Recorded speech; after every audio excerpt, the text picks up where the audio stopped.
Today I'm joined by Andy Bodley, and he looks after in-store marketing operations at Boots. In a few words, would you be able to tell me what made Boots encourage suppliers to use SustainTool? Well, Megan, as with most businesses, sustainability is quite a key topic at the moment, and it's a big thing for us as well. So, Sustain was sort of seen as a tool that would help us develop and identify the impact of the units that we were delivering to stores. And how have Boots used the results? So, we're working with POPAI to develop a benchmark, and we can then use that as a tool to lower the environmental impact of the units that our brands and suppliers are delivering into stores. Because before Sustain, we never really had a view of whether a unit was good or bad. So it's about setting that benchmark and everyone working within it. But we've not quite got to that point at the moment. Yeah. And what would you say Boots has gained from using the tool?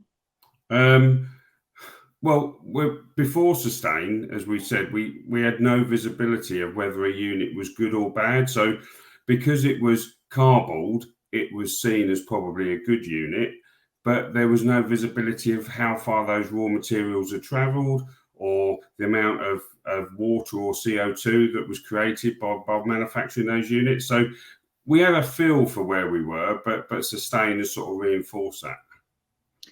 Amazing. And finally, how has SustainTool helped the business? Well, it's really helped us focus on the environmental impacts of the units that we're producing. So,